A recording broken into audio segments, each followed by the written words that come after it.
नमस्कार, स्वागत है आपका हमारे खास प्रोग्राम शख्सियत में। दोस्तों, आज हम बात करेंगे भारतीय संस्कृति के प्रखर प्रचारक और युवाओं को एक अनूठा संदेश देने वाले संत विवेकानंद की। तो चलिए शुरू करते हैं हमारा आज का सफर शख्सियत।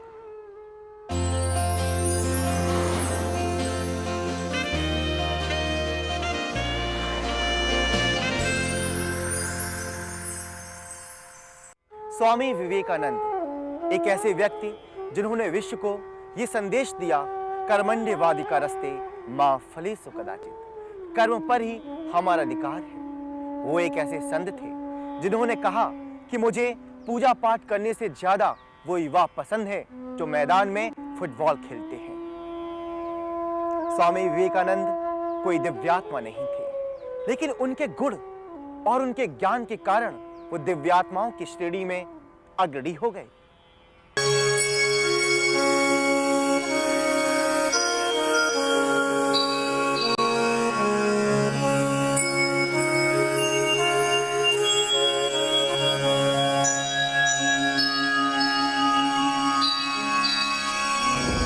It fills my heart with joy unspeakable to rise in response to the warm and cordial welcome which you have given us.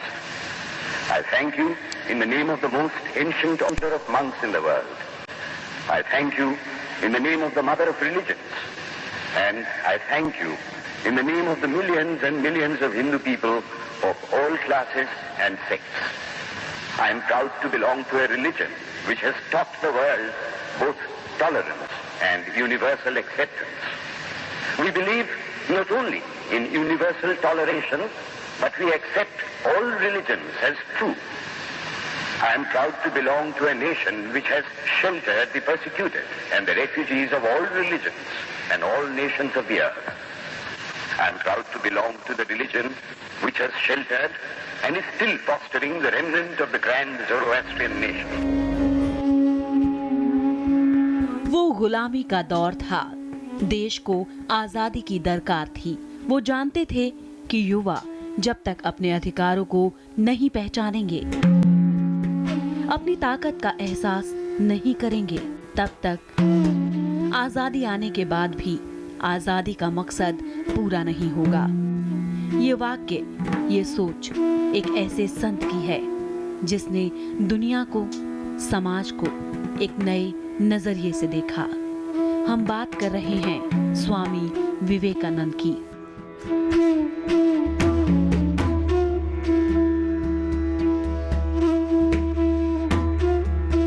Rabindranath Tagore, Aurobindo Ghosh और महात्मा गांधी की तरह स्वामी विवेकानंद को भारत की आत्मा को जगाने वाले भारतीय राष्ट्रवाद के मसीहा के तौर पर देखा जाता है। उनमें छिपे महानता के ये गुण बचपन से ही दिखने लगे थे। 12 जनवरी 1863 को कोलकाता हाई कोर्ट में वकील विश्वनाथ दत्त और उनकी पत्नी भुवनेश्वरी देवी के घर में नरेंद्र नाथ का जन्म हुआ। विश्वनाथ दत्त नई सोच वाले शख्स थे, जबकि भुवनेश्वरी देवी धार्मिक विचारों की थीं। नरेंद्र नाथ के जीवन पर माता और पिता दोनों की सोच का गहरा असर पड़ा। बचपन में चंचल स्वभाव वाले नरेंद्र बड़े होकर एक धीर, गंभीर और पढ़ने में रुचि रखने वाले नौजवान में बदल गए। धर्म, दर्शन, साहित्य, इतिहास और विज्ञान, हर विषय में उनकी रुचि थी। नरेंद्र ने शास्त्रीय संगीत भी सीखा और 1884 में कला में स्नातक की डिग्री ली।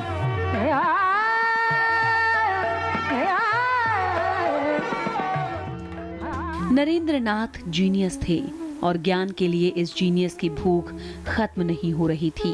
वो ईश्वर को तलाश रहे थे। इसी तलाश ने उन्हें ब्रह्म समाज के केशव चंद्र सेन और देवेंद्र नाथ टैगोर वाले धड़े से जोड़ दिया। नरेंद्र नाथ की जिज्ञासा यहाँ भी शांत नहीं हुई। फिर एक दिन क्लास में मशहूर कवि विलियम वर्ड्सवर्थ की कविता में ट्रांस शब्द का अर्थ समझाते हुए प्रोफेसर हेस्टी ने कहा कि जिसे सचमुच इसका अर्थ जानना हो उसे रामकृष्ण परमहंस से मिलना चाहिए और यहीं से एक शिष्य से गुरु की मुलाकात तय हो गई।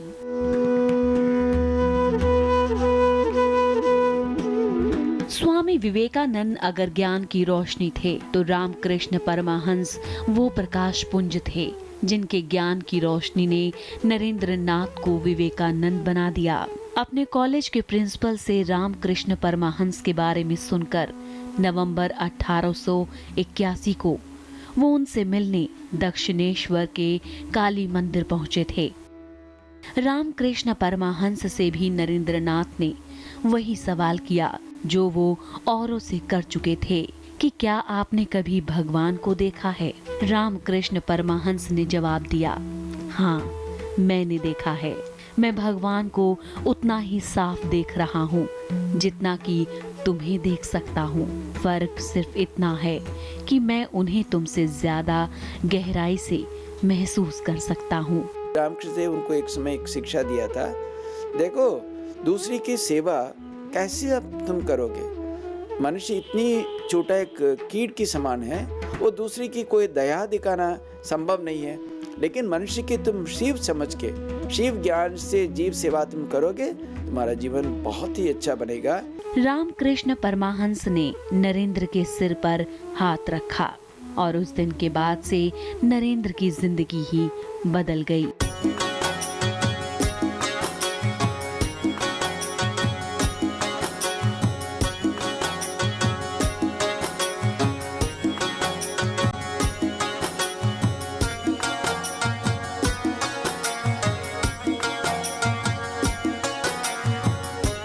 तुम यही रास्ता में चलना चाहते हो तो तुमको बहुत ही मेहनत करने के लिए, साधन करने के लिए तैयार होना चाहिए। उसी दिन से उनका शिक्षा आरंभ हो गया था।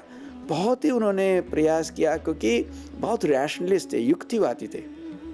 श्री रामकृष्ण देव की उन्होंने सहज में नहीं माना, बहुत प्रश्न किया, बहुत परीक्षा किया। इतना तक नहीं है, अंतिम समय श्री रामकृष्ण का 1-2 दिन शरीर छोड़ने के पहले उन्होंने कहा अभी उन्होंने अपना के बारे में खुद कहेंगे वो कौन है तब विश्वास करूंगा। श्री रामकृष्ण देव तुरंत कहा, उसकी तो उनके समय नरेंद्र नाथ था बचपन के नाम, स्वामी विवेकानंद बात में बने, नरेंद्र अभी भी तुम्हारा मन में संदेह है। जिन व्यक्ति राम के रूप में, कृष्ण के रूप में धरती पर आए थे, अभी इस शरीर में राम कृष्ण रूप में आए हुए। भाइयों और बहनों, मुश्किलों से भरे हुए विवेकानंद जी कब विश्व के मानचित्र पर आए, हम आपको बताएंगे एक छोटे से अंतराल के बाद।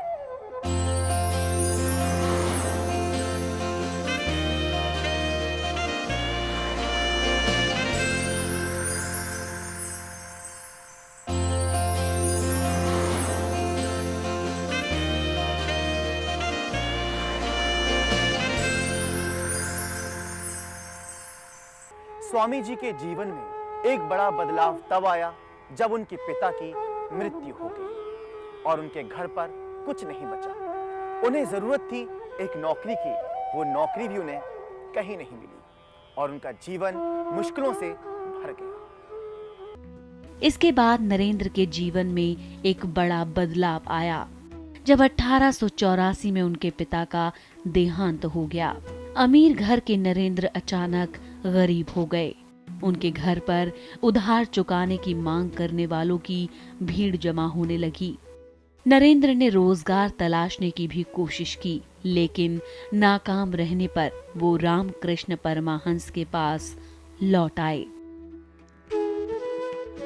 कहा जाता है कि नरेंद्र 3 बार काली मंदिर में गए, लेकिन हर बार उन्होंने अपने लिए ज्ञान और भक्ति मांगी।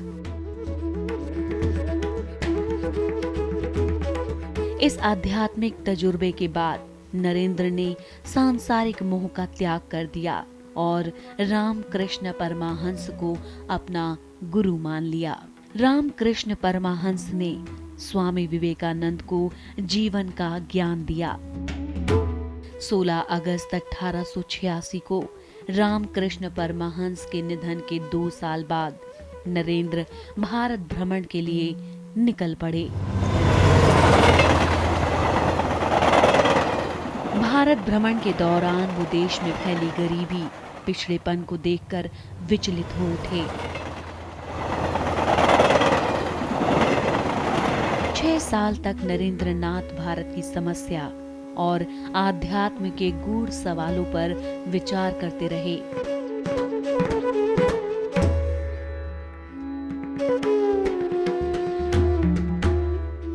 कहा जाता है कि इसी यात्रा के आखिर में कन्याकुमारी में नरेंद्र को ये ज्ञान मिला कि नए भारत के निर्माण से ही देश की समस्या दूर की जा सकती है। भारत के पुनर्निर्माण का लगाव ही उन्हें शिकागो की धर्म संसद तक ले गया। इसलिए he was always for serving the poor, लेकिन उन्हें चाहते थे पहले अपना पैर में खड़े होने के लिए ये आत्मविश्वास चाहिए। ये आत्मविश्वास की अभाव से इस देश में इतना गरीबी, इतनी अभाव, इतनी अंधता, ये सब। उन्होंने कहा एक आत्मविश्वास कैसे आएगा? ठीक ढंग से शिक्षा से आएगा। इसलिए उन्हें ज़्यादा से ज़्यादा शिक्षा के बारे में बहुत ही बोला, शिक्षा के ऊपर बहुत ही जोर दिया था। उन्होंने कहा ऐसा एक आत्मशक्ति, आत्मश्रद्धा, जागरण, ऐसा एक शिक्षा होना चाहिए। उन्होंने कहा मनुष्य बनाना और चरित्र गठन करना, character building, man making education. America जाने से पहले नरेंद्र नाथ मद्रास में थे। तब उन्होंने अखबारों में शिकागो में हो रही धर्म संसद के बारे में सुना था।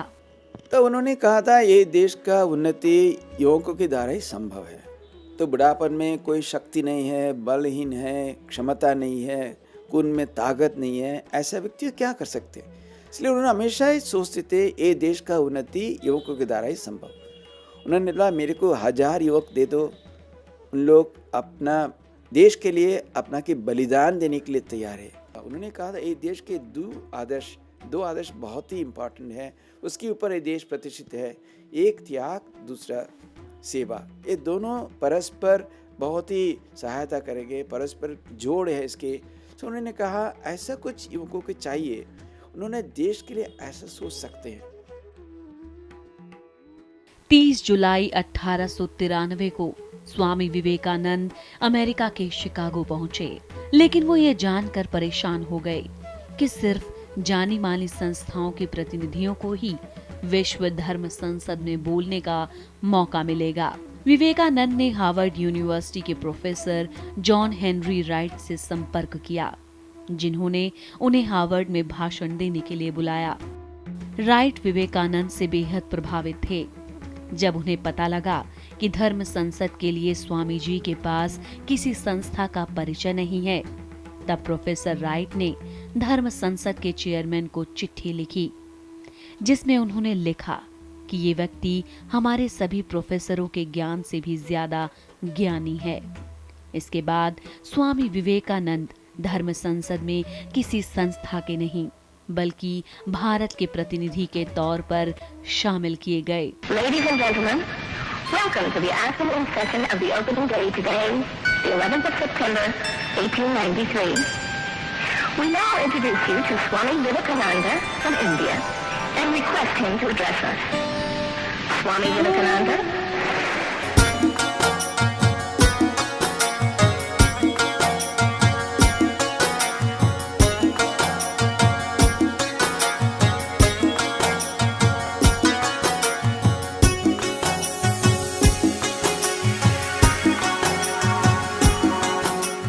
एक 121 साल पहले स्वामी विवेकानंद ने विश्व धर्म संसद में विश्व बंधुत्व का संदेश दिया था। धर्म संसद में भाषण से पहले स्वामी विवेकानंद सिर्फ नरेंद्र थे, जो बहुत मुश्किलों का सामना करते हुए जापान, चीन और कनाडा की यात्रा कर अमेरिका पहुंचे थे।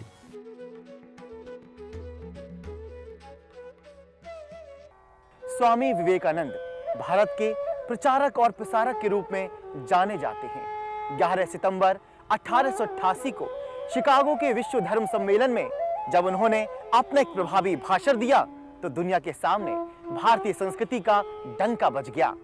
उनका पहला संबोधन अमेरिका के भाइयों और बहनों सुनकर पूरा हॉल तालियों से गूंज उठा।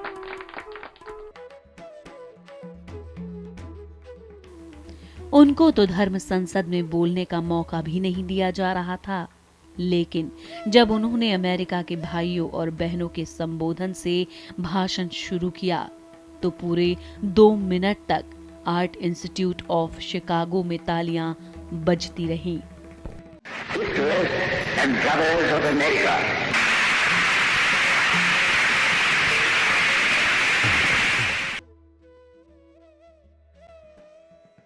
इसके बाद धर्म संसद सम्मोहित होकर स्वामी जी को सुनती रही। स्वामी विवेकानंद ने ज्ञान से भरा ऐसा ओजस्वी भाषण दिया जो इतिहास बन गया।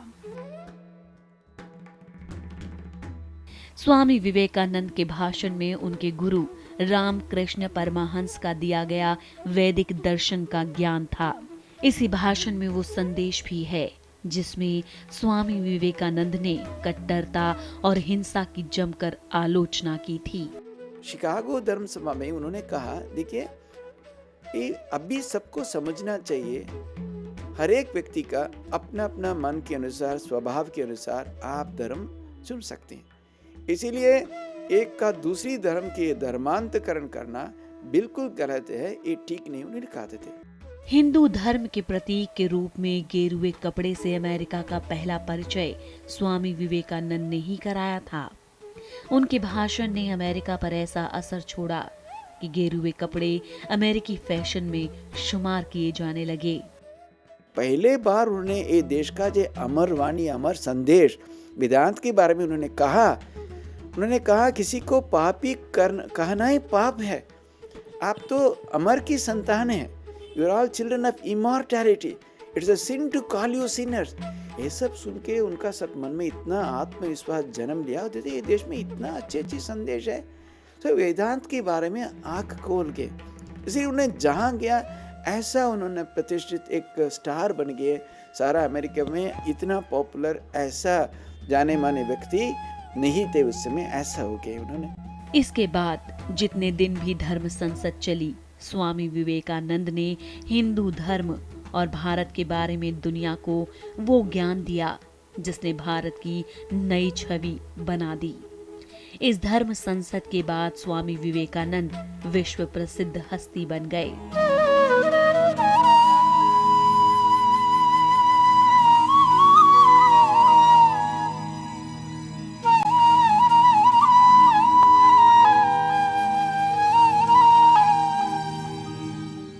हाथ बांधे हुए उनका पोज शिकागो पोज के नाम से जाना जाने लगा। स्वामी विवेकानंद के ऐतिहासिक भाषण के बाद इसे थॉमस हैरिसन नाम के फोटोग्राफर ने खींचा था।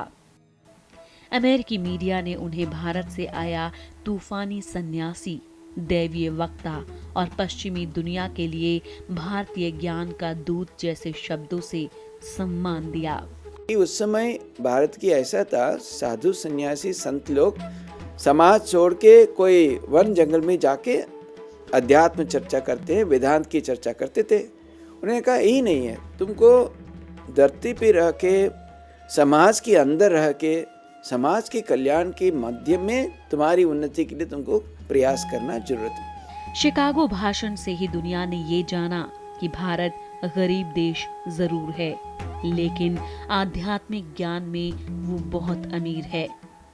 121 साल पहले दुनिया के धर्मों पर हुई विश्व संसद में दिए गए स्वामी विवेकानंद के भाषण ने भारत के बारे में अमेरिका ही नहीं, समूची दुनिया की सोच को बदल दिया। ये वो समय था जब आजादी के लिए भारत टकटकी लगाए निहार रहा था, लेकिन आजादी उससे बहुत दूर थी। विवेकानंद जानते थे कि आजादी के लिए युवाओं का इकट्ठा होना कितना जरूरी है। 15 जनवरी 1897 को विवेकानंद अमेरिका से श्रीलंका पहुंचे। उनका जोरदार स्वागत हुआ। इसके बाद वो रामेश्वरम से रेल के रास्ते आगे बढ़े। उस समय विवेकानंद भारत के लिए एक ऐसे संत बन चुके थे जिसमें युवा पीढ़ी को जगाने का आक्रोश भी था और सही मार्गदर्शन देने की प्रतिभा भी। ये वो दौर था जब रास्ते में लोग रेल रोककर उनका भाषण सुनने की जिद करते थे। विवेकानंद विदेशों में भारत के आध्यात्मिक ज्ञान की बात करते थे, लेकिन भारत में वो विकास की बात करते। गरीबी, जाति व्यवस्था और साम्राज्यवाद को खत्म करने की बात करते। रामेश्वरम से मद्रास होते हुए विवेकानंद कोलकाता पहुंचे। वो कोलकाता जो उनकी जन्मभूमि थी और लंबे वक्त तक उनकी कर्म भूमि भी। दोस्तों, इस तूफानी संत के बारे में अभी और है बाकी, बताएंगे एक छोटे से अंतराल के बाद।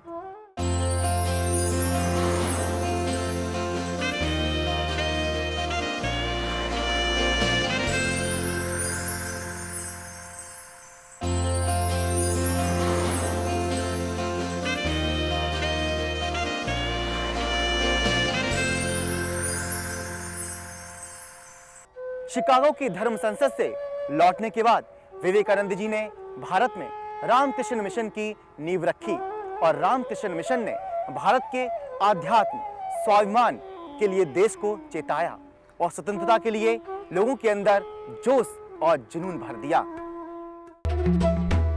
शिकागो की धर्म संसद से भारत लौटने पर 1 मई 1897 को स्वामी विवेकानंद ने रामकृष्ण मिशन की नींव रखी।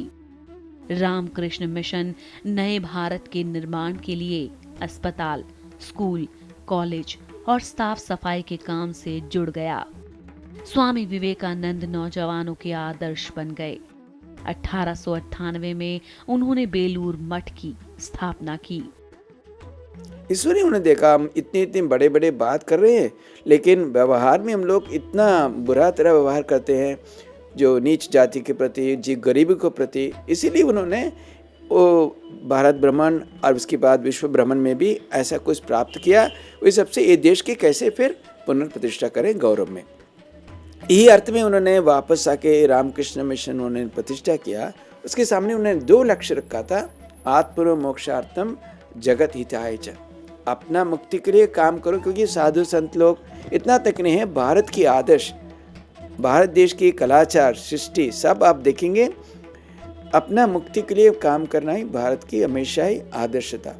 उन्होंने कहा यही आदर्श के साथ दूसरी की कल्याण, समाज की कल्याण के लिए क्या तुम कर सकते हो, यही तुम्हारे आदर्श, यही तुम्हारा व्यवहारिक जीवन। So that is why you see Ramakrishna Mission is today running in thousands of education institutions, hundreds of dispensaries and some hospitals and so on. ये सबके माध्यम में हम लोग क्या करते हैं, साधारण लोग के तो समझ भी नहीं आ रहा है। स्वामी विवेकानंद भारत आकर देश को वही गौरव दिलाने में जुट गए जिसके लिए भारत को याद किया जाता था। सामाजिक कार्यों में लगे स्वामी जी को अपने स्वास्थ्य की चिंता कभी नहीं हुई। कहते हैं उन्हें 31 बीमारियों ने घेर रखा था। एक शरीर में इतनी बीमारियों का होना कोई आम बात नहीं। इन्हीं बीमारियों के चलते 4 जुलाई 1902 को बेलूर मठ में ही स्वामी विवेकानंद का निधन हो गया। कोथा होते जाशी कोथा भेषे जाए फिरे फिरे जाशी कत कांदे हाशी। उनके कहे शब्द आज भी युवाओं के लिए प्रेरणा है, जिसका मूल मंत्र है कोथा जाए सदा।